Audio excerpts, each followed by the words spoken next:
So maybe one other thing we could talk about is how did you walk your church through that, particularly the tension of the George Floyd thing? What did it look like from a pastoral seat to walk through that? Yeah, and it's interesting in Milwaukee, as you said, it has been sort of the epicenter of the racial tensions, and even just very recently in Kenosha, which is just outside of Milwaukee, all the riots, the Kyle Rittenhouse shooting, and Jacob Blake, all that was all in our area. Back in 2016, when we planted our first campus in a predominantly African-American neighborhood, we planted on August 7th, 2016, and it was great. 700 people showed up to the launch. It was super Hallmark. Our pastor, Kurt, was the first African-American pastor on staff at our church, and the news came, and they interviewed Kurt, and he had some really great things to say about hearing from not just the white church or the black church, but the Church of Milwaukee. A lot of buzz. 5 days later, a guy named Seville Smith was shot and killed by a police officer in Milwaukee down the street from our church. And I don't know if you remember the news, but Milwaukee burned for the next 2 days. Yeah. They called them the Sherman Park riots or the Sherman Park uprising. And we had to drive down Sherman Park Boulevard, and our church was on Sherman Park. And so I was watching the news August 13th, 2016, 5-6 days after the launch of our campus that was predominantly African-American. And I'm watching the news unfold on CNN or Fox News or whatever, and there's cars burning, cop cars burning, gas stations burning. And I thought, oh my gosh, really? We get 1 week without this, Yeah. But the reality was the tensions were always there. This was just a flashpoint, and I think that's what I was learning. And my wife was sleeping, and she's the children's ministries director. She gets up the next morning for church, and I'm like, hey, Becky, just be very careful. Literally the city burned. And she said driving to work, she was driving past burned cars and rubble, and it was crazy. And so we had church the next week with considerably less than 700 people. So that was the backdrop, right? And so there had been tensions in Milwaukee going back into the 60s. There's lots of tensions.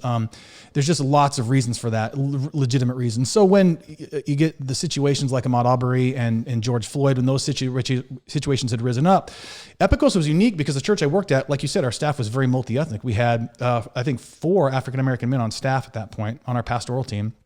And these dudes were like brothers, some of my best friends, and we spent hours and hours and hours, months, weeks, years just talking about race and about the gospel and about the unity of the gospel. But we never shared those conversations with our congregation. We talked about racial issues, but we never exposed people to this sort of conversation. Mm-hmm.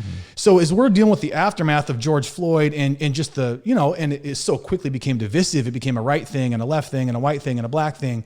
We realized this had great potential to not only divide our congregation, but just create havoc within our community. And so what we did the first Sunday after George Floyd's death is I led a conversation with 3 of our African-American pastors, and we just talked about the gospel, about race, and about justice.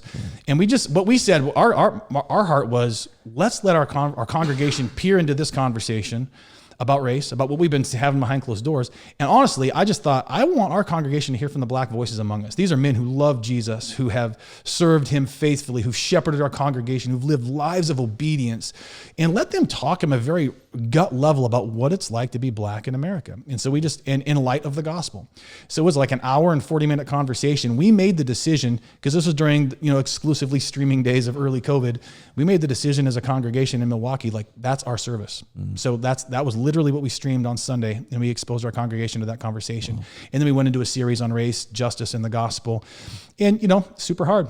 Yeah. People got mad. People left. I bet. Yeah. Yeah. Yeah. And unfortunately, it has become such a political thing that regardless of what your thoughts are on it, just even having the conversation can be, we did a podcast, like I said, we did a podcast on race. And it was funny how, I don't think we got any blowback for it, but it was just funny, and even putting it out there, I'm like, I know that this is just even bringing up the conversation in some ways feels like you're taking some kind of a political stance on it. But I was thinking while you were talking, it's interesting that race has always been in so many ways at the heart of Christianity. I mean, so much of the New Testament, or there's a lot of the New Testament that actually addresses racial tension between Jew and Gentile, and even class tension between sort of the haves and the have-nots, which, in Southern Oregon is probably more what we see. I mean, we have some multi-ethnicity. We have a fairly large Hispanic community, but largely I think in Southern Oregon, it's more of the socioeconomic divide that we see, and in sort of driving past Hawthorne Park, sneering. It was easy to do, and you see the garbage garbage and the tents. And I mean, right now when you get off the off ramp at the north exit of Medford, there's about 50 tents and garbage everywhere. And it's hard to look at that and not feel this particular anger for your community, you know, but then also instantly feeling this particular like sense of like, well, gosh, like compassion too, and then not knowing what to do with that. And, you know, every, I guess my point is, you know, every generation, every people group has always had something like this. Yeah. And the second we stop having the conversation and the second we stop actually asking the questions to each other in order to learn what it's like to be that person in that situation, I think is the second we stop learning and growing.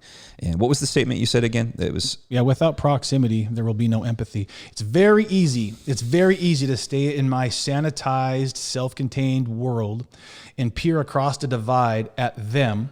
Yeah. And take my brush and characterize them with one broad brushstroke. It's entirely different to sit in their home, to break bread, to learn their story, to sit in the ashes, to weep, to share life. When you do that, it forces you to put the broad brushstrokes away, and it forces you to enter into the nuance of relationship. Yeah, absolutely.